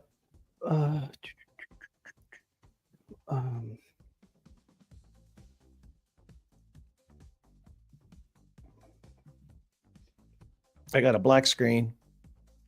Yeah, I think Mike just turned the camera off. Oh, okay. Oh, no, maybe he's popped out now. Oh, okay. But yeah, Bitcoin basically still going sideways in this range between 90 and 100K, give or take. I'm looking at the high time frame, 2 week at the moment. Obviously, we are printing a red dot on the 2 week, but going sideways, not really looking for that much lower. 1 week, same thing, sideways, not really too much to comment on. But anyone who's watching any of the Market Cipher guys will know kind of basically I'm probably just going over basically what they've been saying the last few days as well. 3-day green dot on a trigger. So this is kind of and also as well, for those that don't know, obviously my indicators, we've got bullish. So even in the sideways range on the higher time frames, we're still kind of obviously holding the range, which is good. But it's forming hidden bullish divergences. So obviously that supports either the range holding, or obviously upward. So just tip that off. 1 week, not too much. Obviously then went back to the 3-day. Yeah, kind of the hidden divergences there on the 3-day. 2-day, we had the green dot confirm yesterday close, or on Friday actually. Yeah, so basically overnight it's had the 2-day close. Daily, it's finding support on the daily 50 EMA. Money flow's trying to come out, and kind of there's a little bit down there. So basically still sideways. 4 hour. One thing I was noticing on the 4 hour was the fact that, which will be a retail-ish signal, is that we've now had another. Obviously, we went down into like 92K, give or take. This was all this wishy-washy action around Monday. Came back, reclaimed the 50 and the 200 EMA on the 4 hour, had a kind of retest on the cloud, and then obviously have moved up. So this kind of zone here is usually kind of this 50 EMA 2 hour, 200 EMA on the 4 hours, generally a it's kind of a bullish signal for people to flip long. And I could see quite a few accounts on X that I follow are like, yeah, reclaim of the 200 EMA on the 4 hours, gig a long time again. Not quite for me because the EMA is still rounding out. So it's not really, I would want it to give me something like that, kind of curve up more to actually be convinced that it's actually going to break out. Yeah. So, and do they use the EMA or do they use the SMA on the 200? I always use the EMAs, and I'm a bit. I know the simples work a bit better because the way that they're weighted, they use the more current and price action. But I don't know. I'm a longer view type of person. I like, and obviously my charts are messy, but I kind of like to broaden my horizon in regards to what I look out for. So yeah, I've always just been an EMA person, if I am using them. So currently we have a 4-hour green dot on a trigger wave. We've had the 15-minute cross for a 4-hour 1/16th market cipher B scenario. So currently I don't like the candle now. So also as well for the weekend, you have a trap zone. I probably have spoken about this. So you have just a range where it consolidates, and basically Bitcoin just does up and down, rotates around that kind of the weekend. So that's basically what it's been doing. It's formed the psychological levels, which is just an average high and low of the first 8 hours of price action after a Saturday evening from, I think it's from 4 p.m. or 5 p.m. EST. The first 8 hours of price action forms a high and a low and average. So that's psychological low, psychological high. And so yeah, it's just rolling around there. It's now just swung failed this previous day high, so Saturday's high, and obviously had that level there. And obviously on the 5-minute, same thing. There was some divergences. There's some divergent price action. So yeah, price going up, money flow, or not money flow, wave trends coming down, 5, 15 didn't give, I think 12 and 10 maybe had it. Slightly on the 12, slightly on the 10-minute. So for the most part, Bitcoin, although futures has come in at whatever 5 p.m. EST or 10 p.m. UK time, it's just volume is not really ticked up. Not much happening on volume for me. Let's go back to the 5-minute because that kind of tracks the volume. Yeah, you've had few spikes here just as kind of futures open, and then now you're waiting for Asia session to come in. For the most part, if I'm looking at anything on Bitcoin, don't freak out everyone, this is just order flow, but I'll just quickly show you here for those that can see it. If you can see the Binance BTC margined trading, or the coins, whatever you call it, coin margin, is 561 Bitcoin to sell at 99,000. And then also, obviously, the orders are starting to stack above 99 again. So even on Coinbase as well, Coinbase at 99.2 has got 102 Bitcoin to sell, and then obviously up to 100K. So liquidity or the sell orders are stacking above us for the most part. So if I had to have a guess here, I would say that because we're closer to there, then closer to 99, then probably where the liquidity is sitting below 96, I think it was. So on the heat maps, I think the liquidity, if we look at the 48-hour on CoinGlass, so the liquidity to the low side sitting below. No, there wasn't a CME gap. They've actually come back in and fill it. I'll show you in a minute. But for the most part, 102? we have to drop below 97K basically to take out long liquidations, or we have to ride up to 99K to fill some short orders and obviously maybe some long take profits. So it's a middle zone again, but that's kind of the weekend kind of sideways action chop. One thing as well, where was the so I did mark it out, and I do mark it out every week. So the weekend settles basically the CME gap. So we've this little zone here, we've come back into it after. So this zone here, we've come back into it after CME open. So there is no gap now. Obviously, there's lower gaps. Obviously, I I can't remember. There's one from last week. No, the last week's one they filled. They did the same thing last weekend. But for the most part, yeah, it's going sideways for now. It either needs to take out 99 and take out the liquidity and pick up the sell orders, or it needs to come down to 97 for the most part. So that's Bitcoin. Yep. So but- I have this indicator on my chart that's saying there's a CME gap at 102, 103 ish. Yes, there was one from mid-December. Oh, we can look. And nobody's talking about that. Is there a reason that people don't pay attention to that? Is that there's a lot of stuff in the way of that or something? 102, 103. That would have been the mid-December kind of here. There's small. That's probably where there's only one here, which would be last Thursday. Oh, this was the Christmas gap, basically. There was a gap at Christmas.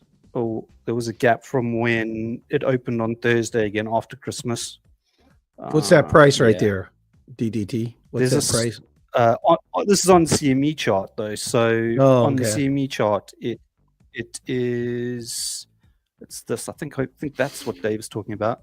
So there's one at 108, but CME is generally about $1,000. I don't know why they underpriced or overpriced by about $1,000 compared to like our trading exchanges like Mexi, Binance, whatever it is. Mhm. So 102, I don't see. Well, I see definitely. Oh, maybe it's a bit further back.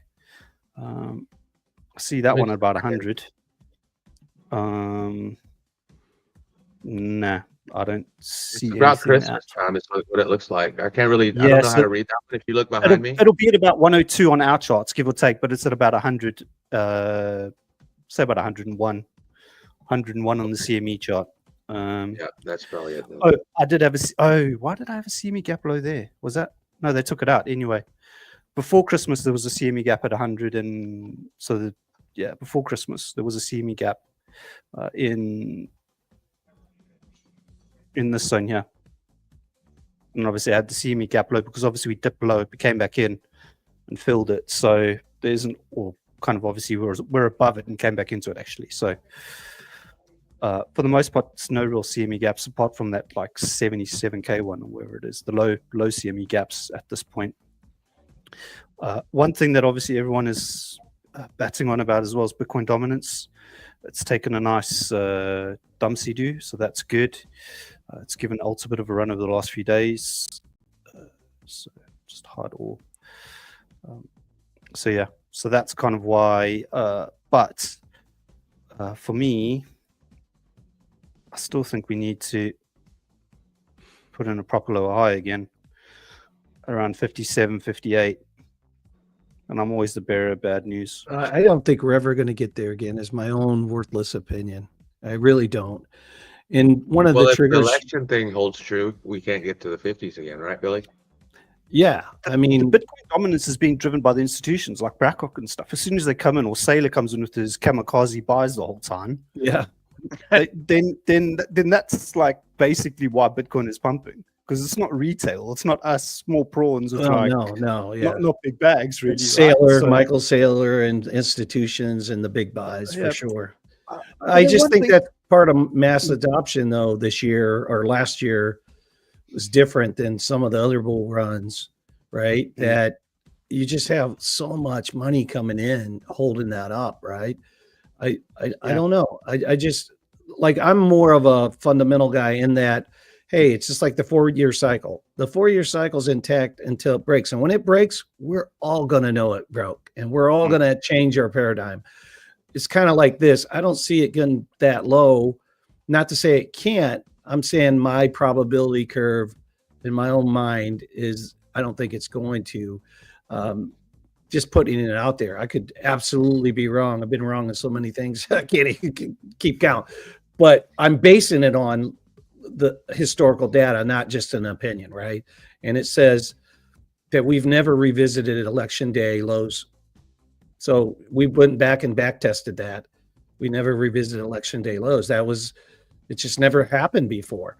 So I'm going to bank on that until it breaks, right? I'm going to bank on that. But it doesn't mean I'm right. I'm not trying to say that at all. Yeah, I think alts have got a lot more room now as well, because obviously, just quickly going to other charts, the total 3 and the total 2 have had breakouts of key 4-hour levels. So you can see here, this is the 4-hour resistance, flipped to support, accumulated, and obviously accumulation distribution and moved up. So the next key resistance for these is like up here. So I just generally monitor everything. Just going back to the Bitcoin dominance, I think what a lot of people don't understand, or what they forget, I should probably say, what they need to take into account is that last cycle we had 1,600 altcoins. This cycle we have over 2.5 million altcoins. Yes, some of them are memes, but still that's a huge difference. So alt season, can we expect it to be exactly the same as it was before? Is it going to change? Because there is a lot more, like you said, there's a lot of more institutional money coming in, but it's something that we do need to bear in mind, that the sheer volume of altcoins, it's going to dilute some of the, how much are the coins that we like, our favorite coins, how much they're going to run. Absolutely. And that's why I think the boomer coins like Dot and Pole and Atom, some of these coins that seem really low in value right now haven't run yet. And who knows, they might not. There's so much money being spread out for all these meme coins and all these other AI agents and things. It may not. You're right about that. Yeah, go ahead, Jimmy. I'm sorry. Affect it in some way. I don't know what way it will affect it. But I just want to put it out there because it's something that sometimes we do forget. Every cycle is different, and this cycle we have a lot more altcoins. Sorry, carry on. Yeah. So with kind of Bitcoin dominance, the thing is, for me, it's the volume on Bitcoin is still a lot higher than kind of the other coins, even altcoins for that matter. Obviously, some meme coins have very high volume, or some AI agents have very high volume currently, kind of trading volume or even purchasing volume on their spot pairs.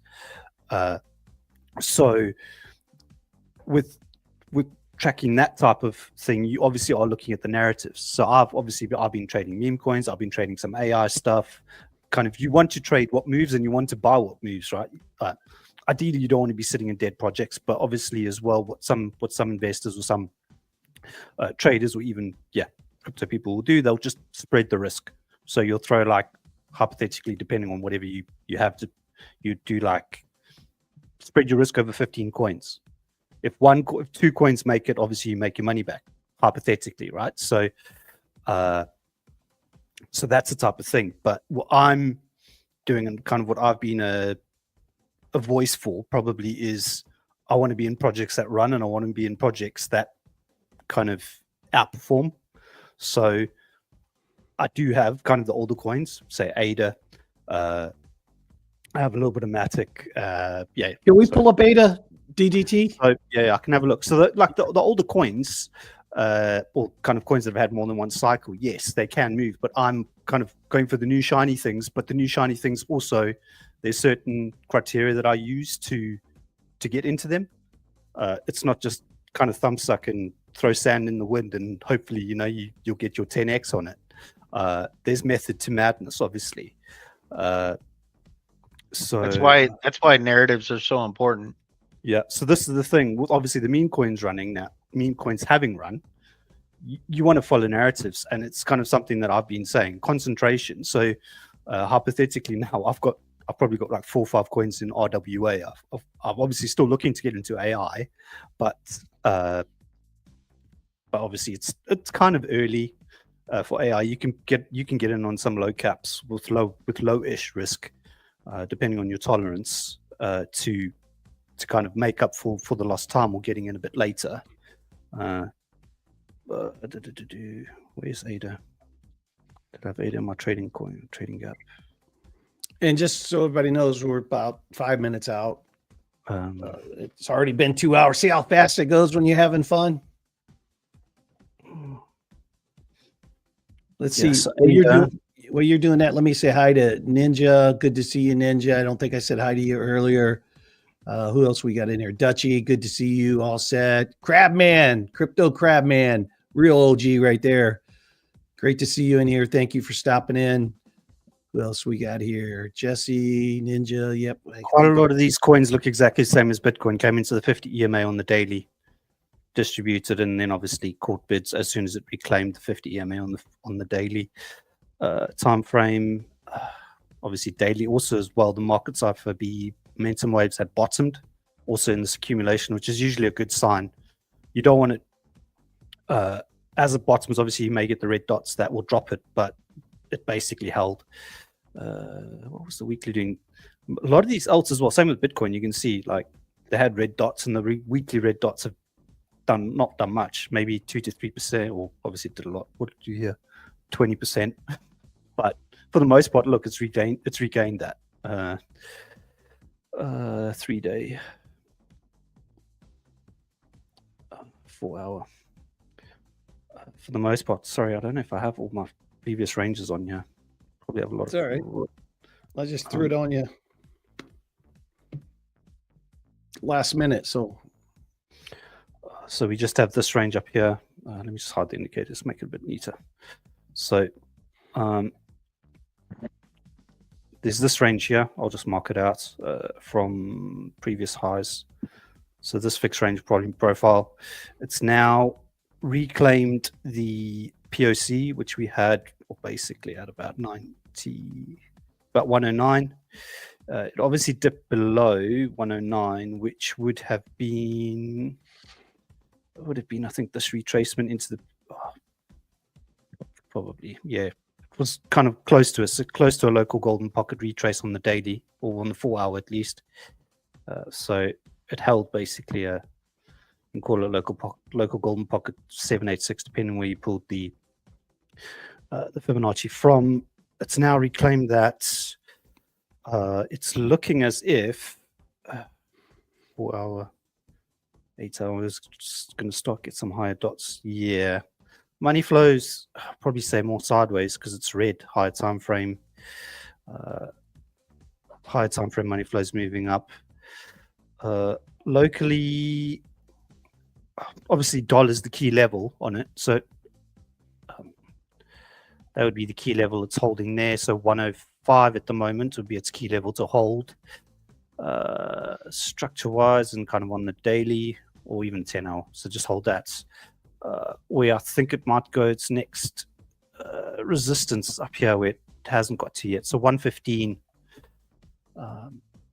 It's looking as well that obviously it's going to start getting some higher time frame dots. If Bitcoin goes up, it's going to go up with it. So you're probably looking about 105 to hold for bullish continuation, even if it does dip, to kind of then start trying to get up to these high levels. So the value area high is at 122-ish.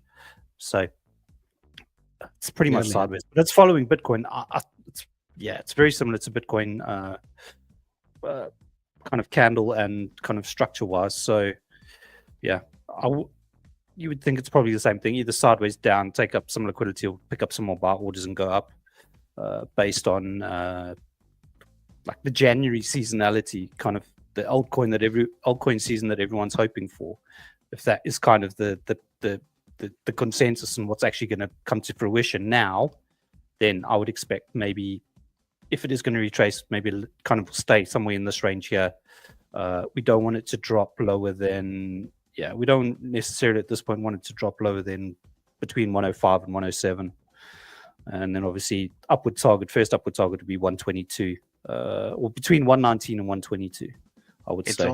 It's only January 5th. We still got 360 days left. Yeah, it just all depends on what happens. I think for me as well, specifically with altcoin season, it can be a bit, yes, it probably will follow the cycles, but there's always unknowns, and that's the thing. You can bank on it if that's your thesis, but that's not my thesis. My thesis is kind of yes, it probably will happen. Obviously, we have the Trump inauguration coming up, so that's obviously or supposedly a bullish catalyst, according to everyone on X. And obviously, January is generally a bullish month, kind of in a post-halving year. So, for the most part, Trump coin's up 44% today. Yeah, I saw someone in Frankie's, one of our guys, is trading MAGA today. He's been smashing it. Scalping long on MAGA and making like, I think it did like 22% today or something stupid. Hey, bravo to everybody that held their Trump coin. Bravo to you. You are gonna make a comeback. But yeah, that's I don't either. There's not really many more coins. What's the price on that? What was the price on that? Right now it's $3.10. Wow. Trump coin. So it's come way back down. MAGA meme coin. I'm happy for Mr. Steven Steele. He's a good guy. We like Steven Steele. Yeah. Randy, good to see you. By the way, username, good to see you. Thanks for stopping in. I appreciate you, man. Randy, good to see you too. So yeah, yeah, guys. Thoughts for today? Yeah, brother. Hey, DDT, we appreciate you just on the cusp, right? Just jumping in for us, man. We appreciate you. So thank you. No worries. Thank you, guys. You got it. Well, guys, we're going to round the horn and wrap up. I can't believe 2 hours went that fast. It's just crazy. So, Jimmy, what you got? Nothing, man. Just another week of probably watching sideways. I know you got some words of wisdom. You got some words of wisdom for us, Jimmy. You always have something. Nothing? No. Buy low, sell high. See? I think it's going to be a boring week. Maybe next week we pick up a little bit, like kind of like DDT was saying, leading up to the inauguration. Hopefully that kind of puts things in motion. But I'm not really buying anything right now other than sports cards. Yeah. Me and my boy did a live break last night with some breaker on YouTube, and we hit another big high dollar card. So now I'm kind of like, that's my meme coin. That's your meme coin. So you got all the nodes. You haven't been buying the nodes. You went into the sports cards. Yeah, nodes are doing great. Gala nodes still pumping out. It's about 475 film a day. All the other nodes are producing good. I've got two sitting in the kitchen that I haven't even unboxed yet, and I still have like 6 that aren't even doing anything yet. So kind of a lull right now for me. I did so I just built Lego for the last week. When I think of your nodes at GF Burke and Reddit, I guess you're in too, but I did hook up my solo miners into the pool that you're in with Burke. He sent me the info, and so yeah, I connected that to his pool. Yeah, let's go, man. If one of us hit, we get like 1.1 Bitcoin. Why not? I said, yeah, let's do it. There's like, how many of them are in that pool? Do you know? He sent me a thing today about it. It looks about 6, 7, 8 miners in that pool. He's got ASICs. We have solo miners. So ours are smaller than his, but yeah. Berkey came up with the idea. It was a fantastic idea. We might as well put our hash together and we'll have a better chance of hitting a block. So wouldn't that be so cool? That'd be such a good crypto moment for all of us. Oh, yeah. Oh yeah. Dave, what do you got, man? Man, I don't have a lot. I just really like coming and hanging out on Sundays. I think this is a cool place to be. I think it's cool to hang out with the people in the chat. I think it's cool when cool guests come on, like Crypto Princess. I just think it's cool. I think that we have an opportunity in front of us and such a cool community that, man, it just feels good. I like this on Sundays. Yeah. Hey, I see Richard Berry jumped in. He's our resident crypto trader and comedian. He's building a reputation for himself out there in the comedy circuit. So can't wait to hear your new set, brother. That's great. What about you, Redman? Any final words? So if Jimmy's correct and we do go sideways this week, that means that I will be back to the drawing board trying to figure out how to launch the next agent. So that's my deal.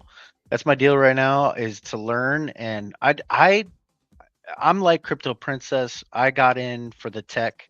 I love crypto and what it represents and what it does for the people. I just like Billy, I stayed for the people, but for me, I want to do crypto stuff. I came to do crypto things, and I believe like these AI agents, they just give you another avenue to do crypto stuff. So that's what I'm learning how to do right now. That's awesome, man. What about you, DDT? Anything? Any words of wisdom? Not much to add.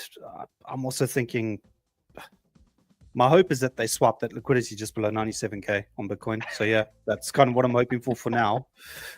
Get gig along into the inauguration again, or the Trump rally again, and then yeah, that's me. I'll be hanging out in the groups. I'll be around kind of the YouTube channels and the lives like I normally am during the week. So yeah, everyone trade safe, use a stop loss, don't over risk. Yeah, DDT is always things I usually say. Yeah, well, cheers, everyone. Crypto Princess, you have any final words for the Billy Goat Tales team as we exit out of here? First of all, thank you so much for having me on, and thank you for looking after me, because this was my first live stream and I was really nervous before I came on. I'm really surprised you guys can keep a straight face, because the chat's so lovely, but they're so funny as well. And there was times when I just wanted to burst out laughing. I had to look at the floor. I was like, shh, like, don't. Like, they're so hilarious, especially when we were talking about the dinosaur coins. They were talking about, they were referencing Jurassic Park. I don't know how you guys kept a straight face. I really don't. But yeah, no, thank you so much for having me on. And yeah, I just feel so blessed that you invited me on, and I love your community. And I am, you know, I'm always around, but I'm a lurker. I don't really, you know, type anything up, but they're so welcoming. They're amazing. And you guys are amazing as well. Yeah, thank you so much. Absolutely. So everyone go like and subscribe, go over there and subscribe to Crypto Princess's YouTube channel. Let's show her some love. She showed us some love, so we appreciate it. And we are going to have. Don't forget, Princess, that we have an open invitation every week. So anytime you want to come back, we put the link in the chat. We'll send you the link privately, however you want to do it. We have an open invitation, even if it's just like, hey, I want to add a little something to what they're talking about. Come on up. We welcome you back. Yep. Thank you so much. You know, there's not a lot of people like you guys. I can honestly say that. I've been in many other communities and groups, and I think everyone's so blessed that, you know, the stuff that you're doing, and you're making everyone feel welcome. And I think that's really needed, because you never know what somebody's going through in their personal life. So you should always treat people like you want to be treated. But you guys are just, you know, amazing, and you're doing that. And yeah, thank you so much. Oh, you're welcome. You're welcome. So with that, just a reminder, we will have our Twitter X space. We have not posted it yet, but every Tuesday at 9 p.m., we will have our Twitter X space, and we'll probably get it posted up there tomorrow at 9 p.m. Eastern Standard Time. And so then we'll start getting into our routine with the Twitter X space. But through the holidays and with the YouTube stuff, we kind of got off track a little bit, started dual streaming, but we're going to get back to that. And with that, guys, thank you all for joining us tonight and spending your Sunday with us here at Billy Goat Tales. It means the world to us. We appreciate you. Until next time, we will see you.